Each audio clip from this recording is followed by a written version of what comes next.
Hello friends, स्वागत है आपका अपने यूट्यूब चैनल द मिशन पे। दोस्तों, हमने आरआरबी एनटीपीसी सीबीटी 1 में जो भी क्वेश्चन पूछे गए हैं 2021 में और 20 में जो एग्ज़ाम हुए थे, उनके एक एक क्वेश्चन का डिटेल एक्सप्लेनेशन यहाँ किया जाएगा ओरिजिनल आंसर की के फॉर्म में। ठीक है, ये क्वेश्चन है 28 दिसंबर 2020, जिस दिन एनटीपीसी सीबीटी 1 का एग्ज़ाम शुरू हुआ था।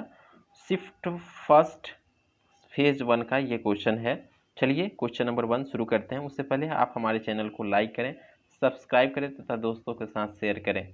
चलिए इस क्वेश्चन को देखते हैं। दोस्त, जैसे ही आप इस क्वेश्चन को देखेंगे, आपको यहाँ पे एक एरर देखने को मिलेगा इस क्वेश्चन में, जो यहाँ पे मल्टीप्लाई होना चाहिए था, जबकि यहाँ पे माइनस दिया हुआ है। आप लोग ऐसे माइनस भी बना के बताइएगा, और जो भी होगा कमेंट में हमको बताइएगा।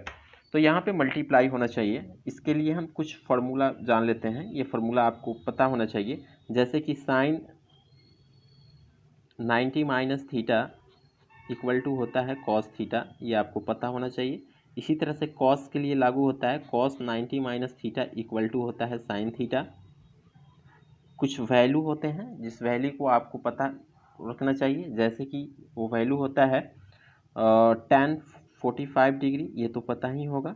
tan 45 डिग्री 1 होता है। इसी तरह से cot 15 डिग्री, वैसे cot 15 डिग्री को निकाला भी जा सकता है, अगर याद नहीं हो तो ये काफ़ी टाइम टेकन हो जाएगा। आपको इस चीज़ को याद कर लेना चाहिए, ताकि ये एग्जामिनेशन हॉल में आपके टाइम को बहुत बचाता है। cot 15 डिग्री का वैल्यू होता है 2 + √3।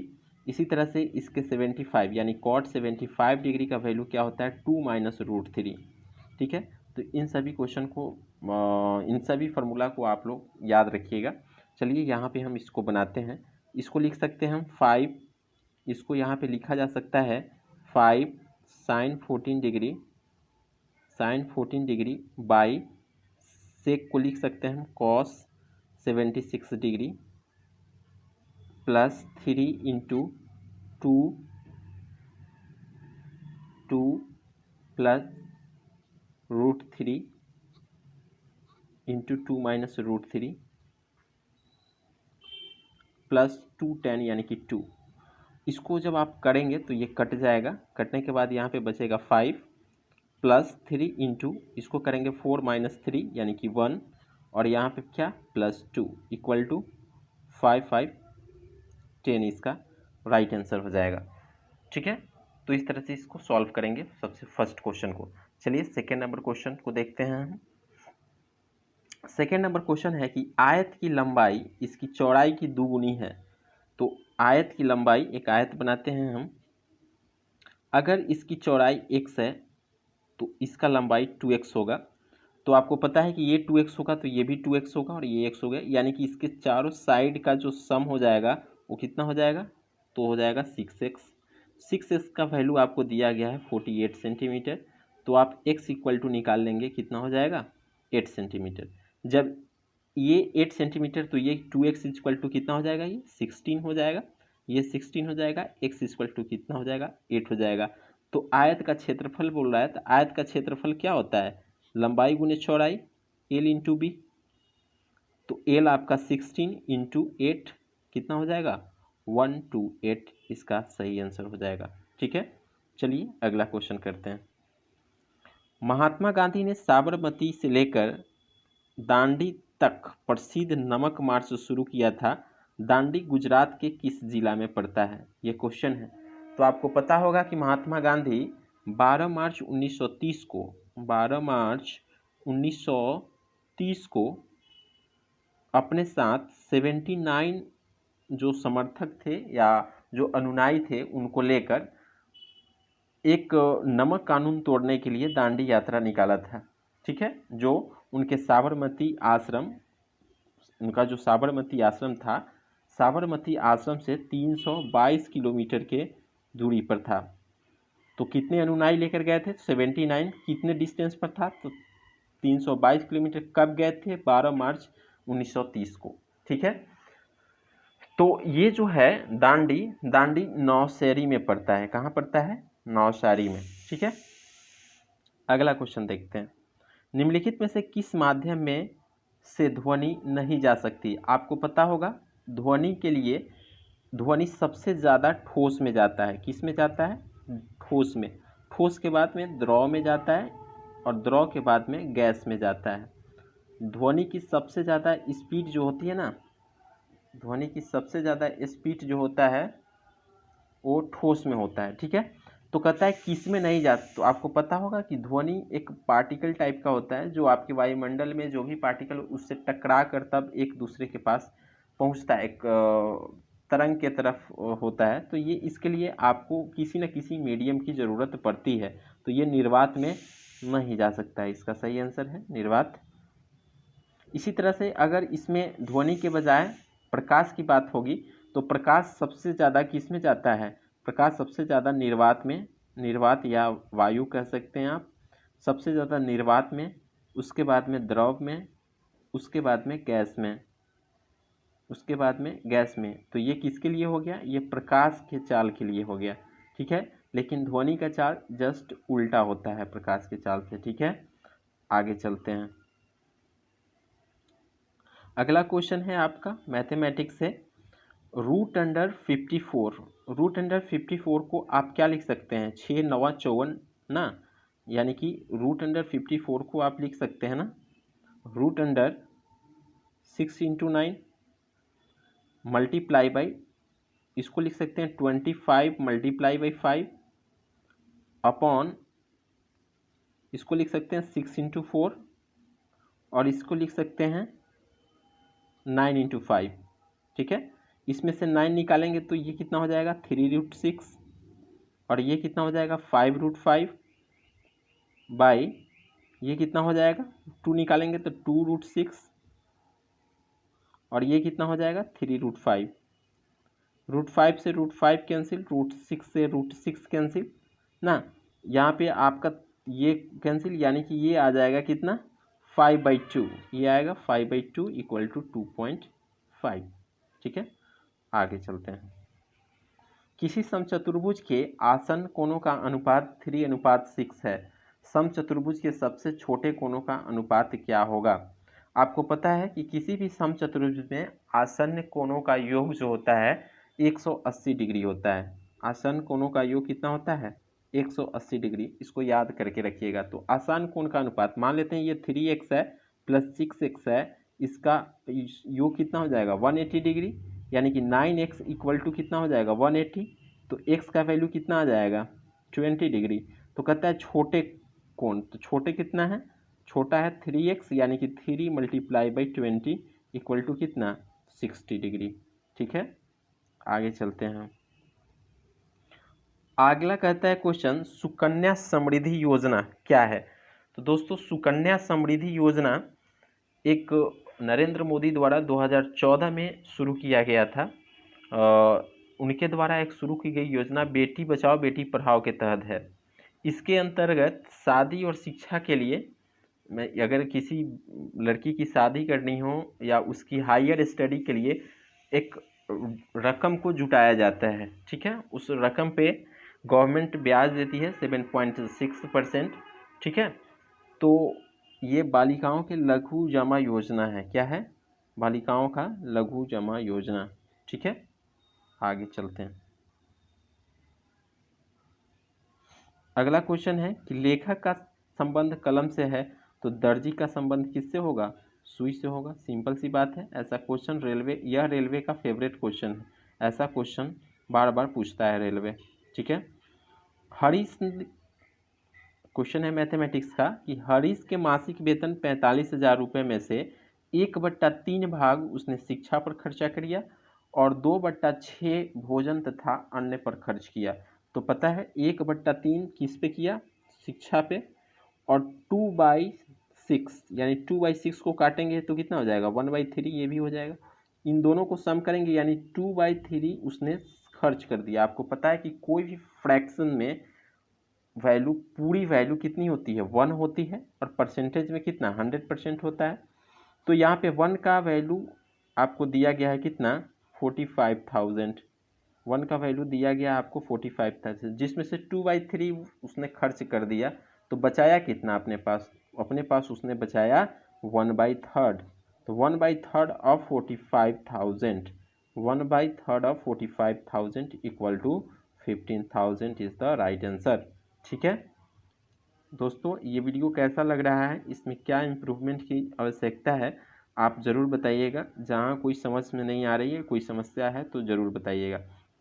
दोस्तों यह रीजनिंग का क्वेश्चन भले ही है, लेकिन आपको इंग्लिश में एक पता होगा रूट वर्ड से रिलेटेड ऐसा क्वेश्चन हर बार रेलवे पूछता ही है।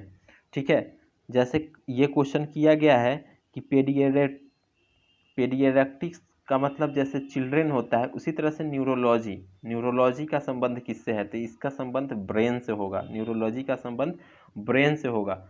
आई से संबंधित को हम क्या कहते हैं, जो भी डॉक्टर होते हैं आई से संबंधित उनको क्या कहते हैं, उनको कहते हैं हम ऑप्थेल्मोलॉजिस्ट, उनको कहते हैं ऑप्थेल्मोलॉजिस्ट। ठीक है, इसी तरह से वेन से संबंधित जो होते हैं उनको क्या कहते हैं, वेन वाले को क्या बोलते हैं हम,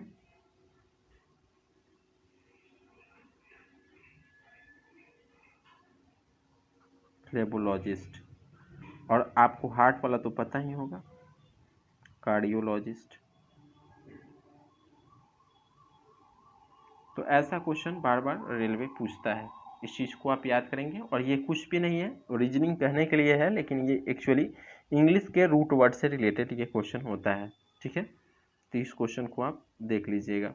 चलिए अगला क्वेश्चन है, भारत की संसद द्वारा पर्यावरण संरक्षण अधिनियम किस वर्ष पारित किया गया था।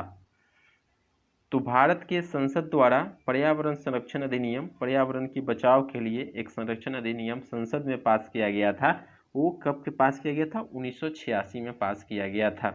ठीक है, अगला क्वेश्चन कहता है उबंटू क्या है। उबंटू क्या है, तो उबंटू एक प्रकार का ऑपरेटिंग सिस्टम है। उबंटू एक प्रकार का ऑपरेटिंग सिस्टम है जो आपने सुना होगा लिनक्स का नाम। 2004 में इसको लाया गया, लिनक्स के माध्यम से इसको लाया गया था ऑपरेटिंग सिस्टम उबंटू को। ठीक है, तो कंप्यूटर से भी क्वेश्चन है। आगे कहता है क्वेश्चन,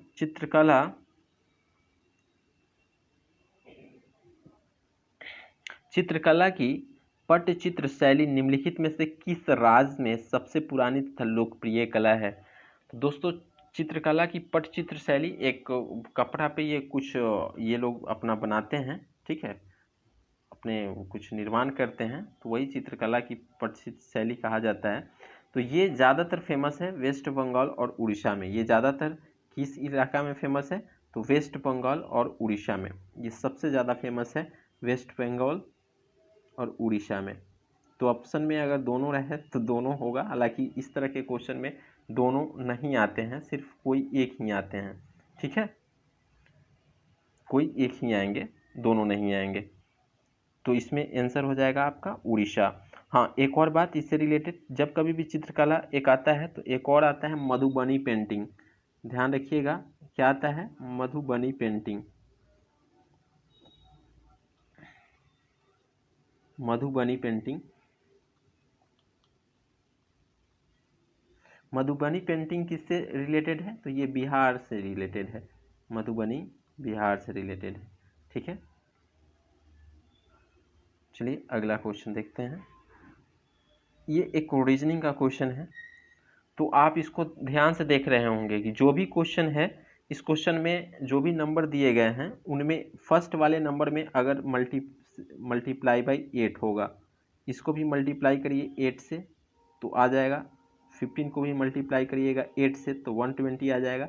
लेकिन 16 को जब आप 8 से मल्टीप्लाई करिएगा 128 आएगा, जबकि यहाँ पे क्या दिया गया है 118। तो इसका सही आंसर क्या हो जाएगा, बी। चलिए अगला क्वेश्चन है, कंप्यूटर और इंटरनेट के डोमेन में यूआरएल का फुल फॉर्म। ये जो है यूआरएल इतना इम्पोर्टेंट है, इजी भले ही है लेकिन इम्पोर्टेंट बहुत ज़्यादा है दोस्त। ये हर एग्ज़ाम में, हर किसी के एग्ज़ाम में किसी न किसी शिफ्ट में ये क्वेश्चन पूछा जाता है। तो यूआरएल का पूरा नाम क्या होता है, यूनिफॉर्म रिसोर्स लोकेटर। ये एक एड्रेस की तरह का होता है, वेबसाइट के एड्रेस की तरह होता है। जो जैसे पूछते हैं ना किसी से कि तुम्हारा URL क्या है, तो वो डालने पे गूगल में आपको डायरेक्ट उस वेबसाइट पे ले जाता है, तो उसको कहते हैं यूनिफॉर्म रिसोर्स लोकेटर। ठीक है, अगला क्वेश्चन देखते हैं। कुंडनकुलम नाभिकीय विद्युत परियोजना किस राज्य में है? तो ये तमिलनाडु में है। वैसे भी जो भी कुल्लम उल्लम जो लास्ट में म लगा होता है ना, ज़्यादातर जो वर्ड में वो कहाँ होता है? तमिलनाडु केरल साइड में होता है। तो जब कभी भी ऐसा क्वेश्चन आए जो लास्ट में लम मम इस तरह का लगा हुआ है, तिरुवनंतपुरम जैसे देख रहे हैं ना, तिरुवनंतपुरम, भारतनाट्यम, तो ये जनरली ये जो होता है ना वो तमिलनाडु और केरल में, तो इन दोनों में से जो ऑप्शन हो उसमें से ज़्यादा पॉसिबिलिटी होता है वहाँ रहने की। तो कुंडनकुलम जो है, जैसे मान लेते हैं कि हमको इस क्वेश्चन को याद नहीं है, हमको कुंडनकुलम कहाँ है, लेकिन हम देख रहे हैं लास्ट में लम लगा हुआ है, इसमें कोई नहीं है, तो जैसे केरल भी नहीं है, तमिलनाडु दोनों नहीं है, ताकि कंफ्यूजिंग होगा, एक है तो इसका आंसर वही होगा, तमिलनाडु। ठीक है, आगे चलते हैं। वैसे इसको आप जितने भी हैं ना विद्युत परियोजना नाभिकीय वाले, ये सभी को याद कर लेना सही रहेगा आने वाले एग्जाम के लिए। पर्यावरण दिवस 2020 के लिए संयुक्त राष्ट्र द्वारा घोषित थीम क्या है? संयुक्त राष्ट्र द्वारा घोषित थीम क्या है दोस्तों? आपको जैसा कि पता होगा कि हर साल पर्यावरण दिवस 5 जून को मनाया जाता है। 5 जून को हर साल पर्यावरण दिवस मनाया जाता है। इस पर्यावरण दिवस में जो 2020 का थीम था वो बायोडाइवर्सिटी था, जैव विविधता। ठीक है, हर साल मनाया जाता है। दिवस तो खास तौर पे आप लोग याद रखिएगा ही रखिएगा, ये ज़्यादा है। दिवस पहले दिवस पूछता था, अब उसका थीम पूछता है, जो करेंट में दिवस मनाया गया है, तो उस चीज़ को याद कर लीजिएगा। 1 अप्रैल 2019 को किन दो बैंक को बैंक ऑफ बड़ौदा में विलय कर दिया गया? किन दो बैंकों को? तो विजया बैंक और देना बैंक, विजया बैंक और देना बैंक को मिला दिया गया, किसमें? बैंक ऑफ बड़ौदा में। दोस्तों आपको पता होगा हाल ही में नहीं, 2017 में 2017 में भी एक बैंक को मिलाया गया था जिसका नाम था भारतीय महिला बैंक। भारतीय महिला बैंक, भारतीय महिला बैंक को मिला लिया गया कहाँ? बैंक को मिला लिया गया कहाँ? SBI में। SBI अपने में भारतीय महिला बैंक को मिला लिया। ठीक है, भारतीय महिला बैंक को SBI ने अपने में मिला लिया था। ठीक इसी तरह से केनरा बैंक को मिला लिया था। ठीक इसी तरह से केनरा बैंक को भी मिला लिया गया था। कौन? केनरा बैंक में मिला लिया किसको? केनरा बैंक में मिला लिया किसको? सिंडिकेट बैंक को। आप लोगों ने नाम सुना होगा सिंडिकेट बैंक, सिंडिकेट बैंक। तो सिंडिकेट बैंक को मिला लिया गया। ठीक है, ठीक है। ठीक इसी तरह से एक और बैंक को मिला लिया गया है जिसको आप लोग याद रखिए, यूनियन बैंक। यूनियन बैंक का आप लोगों ने नाम सुना होगा, यूनियन बैंक को मिला लिया गया है। यूनियन बैंक में मिला लिया गया है कौन कौन से? आंध्रा को, आंध्रा बैंक को, आंध्रा बैंक और कोऑपरेशन बैंक, दो नाम सुने होंगे आपको, इसको यूनियन। तो जो भी बैंक का मर्जिंग है उसको देख लीजिएगा एक बार। CBT 2 में भी या ग्रुप डी में ऐसे क्वेश्चन आने की पूरी संभावनाएं बनी रहती हैं। ठीक है, एक रीजनिंग से क्वेश्चन है। रीजनिंग से कहता है कि रामों को इस तरह से लिखा जाता है, तो इसको बताइए किस तरह से लिखा जाएगा। तो आप ध्यान दीजिएगा, रामो आर से कि RAMO को बढ़ा के इन्होंने लिख दिया क्या? SCPS। तो ध्यान दीजिए, आर से कितना बढ़ा तो एस हुआ, तो आर से आप 1 बढ़ाइए, 1 बढ़ाइए। ए से कितना बढ़ाइएगा? सी जाएगा, 2 बढ़ाइए। पी से कितना बढ़ाइएगा? एम से कितना बढ़ाइएगा? पी जाएगा 3। और ओ से कितना बढ़ाइएगा? कि 4 ना, 1 2 3 4 ये बढ़ रहा है। सेम इसी तरह से वी से 1, तो वी से 1 बढ़ेगा कितना हो जाएगा? W। एक्स से 2 बढ़ेगा तो जेड हो जाएगा। इसी तरह से एम से 3 बढ़ेगा, तो एम से 3 बढ़ेगा तो कितना हो जाएगा? पी हो जाएगा। इसी तरह से जे से 4 बढ़ेगा तो कितना हो जाएगा? एन, यानी कि WZPN। ठीक है, अगला क्वेश्चन, अगला क्वेश्चन नंबर 20 कहता है 5 अंकों की वह सबसे छोटी संख्या कौन सी है जिसे 7 से विभाजित करने पे 6 शेषफल बचता हो?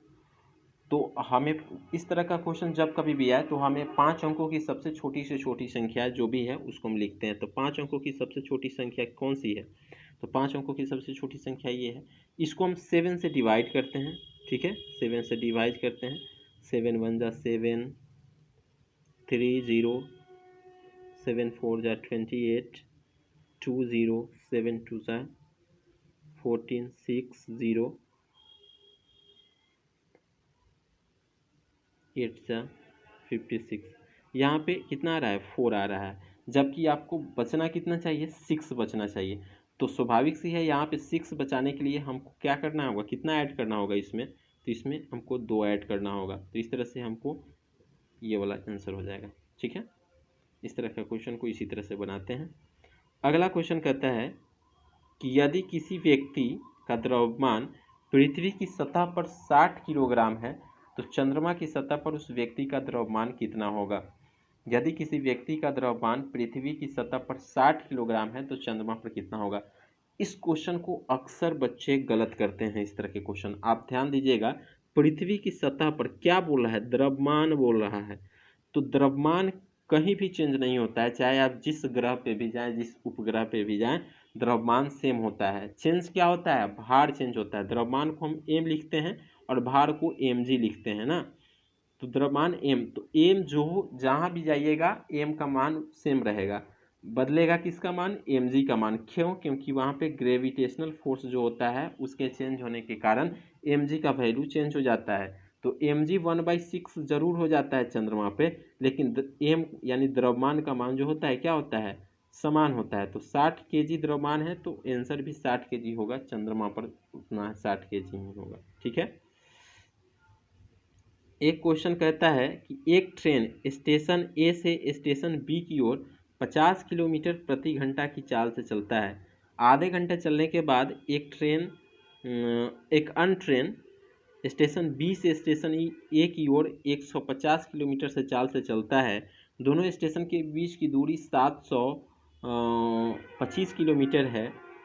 जिस स्थान पे वे दोनों आपस में मिलते हैं उस स्थान पर ट्रेन ए द्वारा तय की गई दूरी बताना है आपको।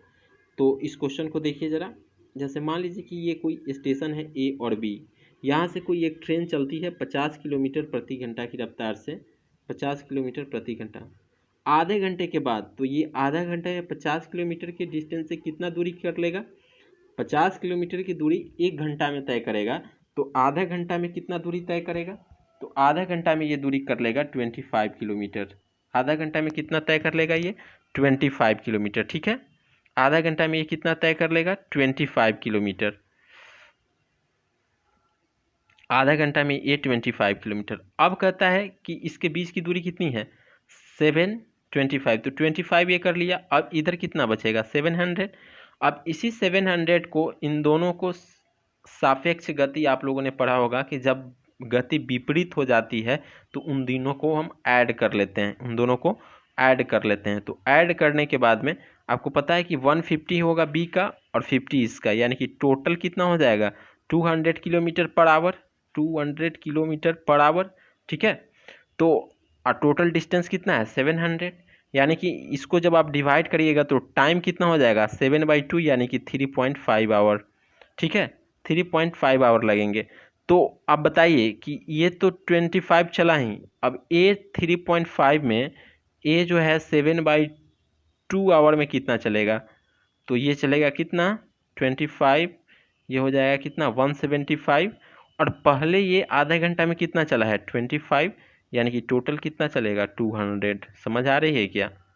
ठीक है। सॉरी दोस्त, थोड़ा सा ये छोटा पड़ जा रहा है बोर्ड, इसलिए थोड़ा सा और बार बार मिटा के इसको लिखना पड़ रहा है। आई होप आप लोग समझ पा रहे होंगे, ठीक है। अगला क्वेश्चन है, निम्नलिखित में से कौन सा DRDO द्वारा विकसित एक मल्टी बैरल मिसाइल है? तो आपको पता ही होगा ये कौन सा है? पिनाका।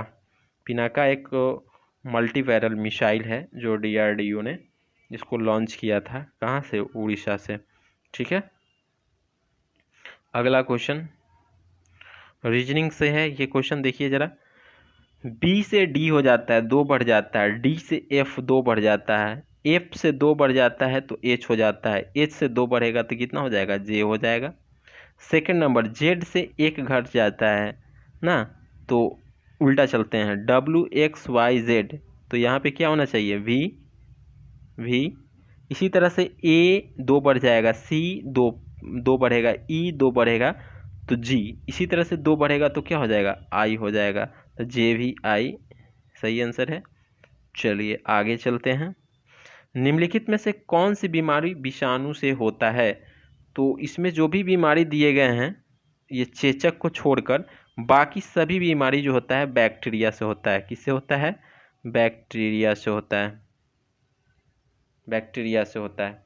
और एक चेचक ही है जो किससे होता है, चेचक जो है किससे होता है, तो ये वायरस से होता है। चेचक ही एक वायरस से होने वाला है। आपको पता होगा कि ऐसा अक्सर क्वेश्चन पूछा जाता है कि टाइफाइड जो है किस अंग को प्रभावित करता है, टाइफाइड जो है किस अंग को प्रभावित करता है, तो ये आंत को प्रभावित करता है। हैजा भी आंत को प्रभावित करता है। ठीक है, और क्षय रोग पता करके बताइएगा, क्षय रोग किसको प्रभावित करता है, कमेंट में बताइएगा। नेक्स्ट क्वेश्चन की ओर चलते हैं। चलिए, किस सिख गुरु ने खालसा पंथ की स्थापना की थी, तो खालसा पंथ की स्थापना गुरु गोविंद सिंह ने की थी। ठीक है, गुरु गोविंद सिंह जो थे गुरु तेग बहादुर के पुत्र थे, गुरु तेग बहादुर के ये पुत्र थे। गुरु तेग बहादुर जो थे 9th नंबर के थे और ये 10th नंबर के थे। ये जो थे 9th नंबर, ये 9वें गुरु थे जिसको औरंगजेब ने ये करवा दिया था फांसी ना, और ये 10th नंबर के गुरु थे। आपको पता है कि सिख धर्म की स्थापना किसने की है, तो गुरु नानक जी ने किया है। तो खालसा पंथ की स्थापना जो है गुरु गोविंद सिंह ने किया था। कब किया था, तो 1699 ईस्वी में खालसा पंथ की स्थापना किया था। ठीक है,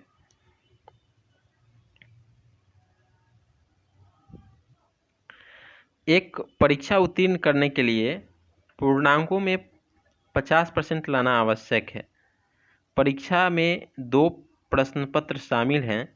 एक छात्र ने 200 पूर्णांक वाले पहले प्रश्न पत्र में 40% अंक प्राप्त किए।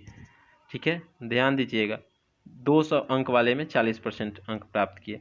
परीक्षा में उत्तीर्ण होने के लिए 150 मार्क्स में उसको कितना % न्यूनतम लाना पड़ेगा, तो देखिए टोटल नंबर कितना है, टोटल पूर्णांक कितना है, यहाँ पे 200 पूर्णांक है या यहाँ पे 150 है, यानी कि टोटल पूर्णांक कितना है, 350 नंबर। 350 में उसको लाना पड़ेगा कितना, 50%, उसको 50% लाना होगा। तो 50/100 यानी कि 1/2 करेंगे तो ये हो जाएगा कितना, 175। तो उसको 175 मार्क्स लाना है। 200 में से उसने 40% ला लिया है, तो 200 का 40% कितना हो जाता है, 80। जबकि लाना उसको कितना है, 175, यानी कि एक्स्ट्रा उसको कितना लाना होगा अभी, 95। एक्स्ट्रा 95 किस में लाना होगा, एक्स्ट्रा 95 उसको 95 जो नंबर है वो किस में लाना है, 95 जो नंबर है,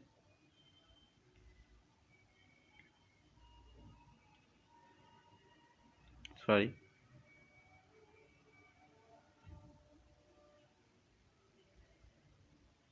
हाँ 95 जो नंबर है उसको किस में लाना है, तो 95 को 150 में लाना है। तो 150 इंटू 100, जब इसको काटेंगे 2 से या 3 से, ये कितना हो जाएगा, 190/3। इसको जब करेंगे तो कितना हो जाएगा, 18 20 ना, इसको देखिए तो 18 3 छक 18, 1 0 3 3 9.33, यानी कि 63.33, यानी कि लगभग 64% के आसपास में आएगा। ठीक है, अगला क्वेश्चन देखते हैं। रजत रंजनी, रजत रंजनी किसके द्वारा लिखा गया है, तो कल्हण के द्वारा लिखा गया है। ये JNK के बारे में है, जम्मू एंड कश्मीर के बारे में कुछ विशेष व्याख्या करता है। ठीक है, अगला क्वेश्चन देखते हैं। 2 बस दो बस,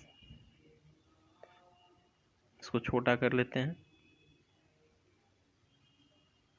हाँ, क्वेश्चन कहता है कि दो बस एक मुख्य सड़क पर 185 किलोमीटर की दूरी पर दो बिंदु को एक दूसरे से चलना शुरू करता है। 185, ठीक है, दो बिंदु है, यहाँ से चलना शुरू करता है। पहली बस 35 किलोमीटर चलने के बाद, पहला बस 35 किलोमीटर चलने के बाद 35 किलोमीटर चलने के बाद दाईं ओर मुड़ती है, यानी कि दाहिने मुड़ जाती है और 17 किलोमीटर चलती है, ठीक है, 17 किलोमीटर चलती है। उसके बाद फिर वो बाईं ओर मुड़ जाती है और 42 किलोमीटर चलती है, 42 किलोमीटर चलती है। उसके बाद में वह मुख्य सड़क पर वापस पहुंचने के लिए चलना शुरू करती है। तो 17 किलोमीटर आया था तो 17 किलोमीटर वापस जाएगा, ठीक है।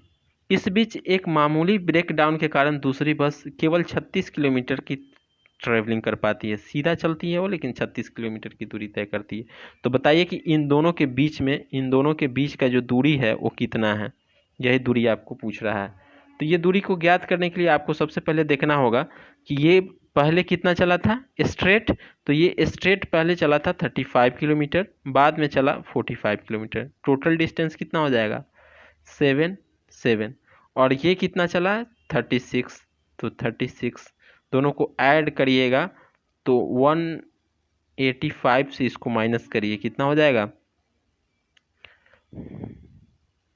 यानी कि 113 किलोमीटर उन्होंने चला है। तो इनके बीच का दूरी कितना हो जाएगा 72 किलोमीटर। उम्मीद है समझ आ रहा होगा। एक क्लब में महिलाओं की संख्या पुरुष की संख्या का अनुपात, तो महिलाओं की संख्या और पुरुष की संख्या का अनुपात 3:300 महिलाओं क्लब में शामिल होने पर अनुपात 5:2 हो जाता है, 5:2 हो जाता है। तो अब ध्यान देखिए, पुरुष के अनुपात में कोई चेंज हुआ नहीं, चेंज किस में हुआ महिलाओं के अनुपात में। कितना चेंज हुआ 2, किसके कारण चेंज हुआ 300 महिला आने के कारण। तो एक का वैल्यू कितना हो जाएगा 150। तो बोलता है कि क्लब में अब सदस्यों की संख्या कितना, अब महिलाओं की सदस्यों की संख्या कितनी है 5। तो इंटू 5 करेंगे, कितना आंसर हो जाएगा आपका 750, ठीक है। आगे चलते हैं। Shweta and Harish completed a project with income of 28,000. In this project, Shweta worked for 20 days and Harish worked for 30 days. If their daily wages are in the ratio 5:6, तो श्वेता कितना दिन काम करती है 20, एक दिन का उनका रेशियो कितना है 5, तो 20 दिन का कितना हो जाएगा 100।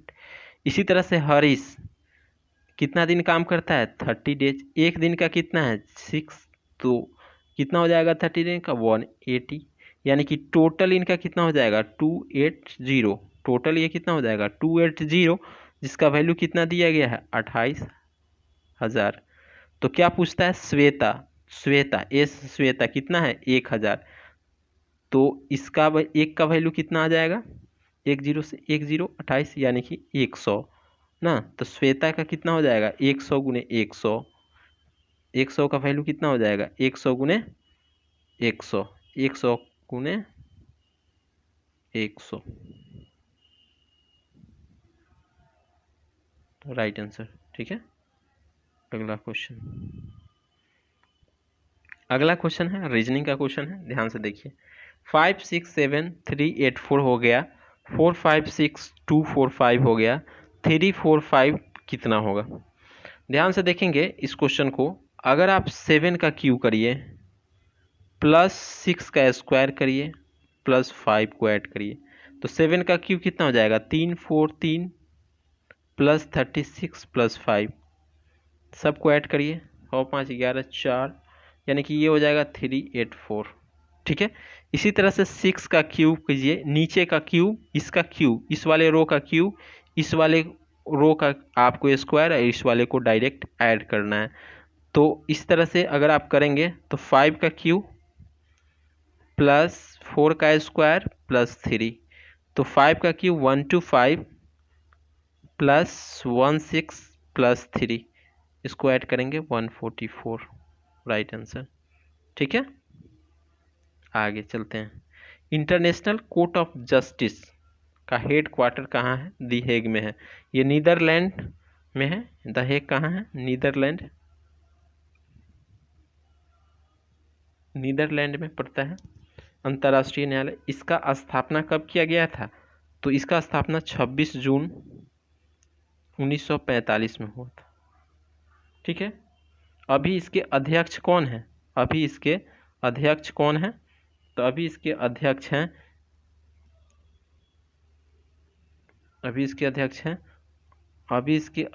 हैं अहमद यूसुफ। अहमद यूसुफ। ठीक है। आपको पता है कि इसमें 15 जज होते हैं। कितने जज होते हैं? 15 जज होते हैं। और उन सभी जज का नियुक्ति कौन करता है? संयुक्त राष्ट्र का सुरक्षा परिषद जो होता है वही इसका नियुक्ति करता है, संयुक्त राष्ट्र का सुरक्षा। और इनका कार्यकाल कितने दिन का होता है? ये जितने भी 15 जज होते हैं, इन इंटरनेशनल कोर्ट जिसको अंतर्राष्ट्रीय न्यायालय भी बोलते हैं, अंतर्राष्ट्रीय न्यायालय, इसमें 9 वर्ष के लिए इनका होता है कार्यकाल। ठीक है, 9 वर्ष का कार्यकाल होता है। चलिए अगला क्वेश्चन है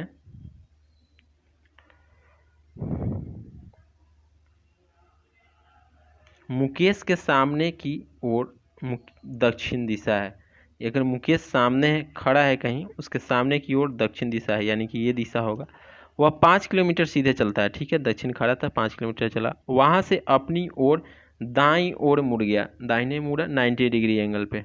ठीक है, वहाँ से वह अपने दाहिनी ओर मुड़ा 90 डिग्री एंगल पे। ठीक है, और 5 किलोमीटर चला, यहाँ भी 5 किलोमीटर चला। सॉरी,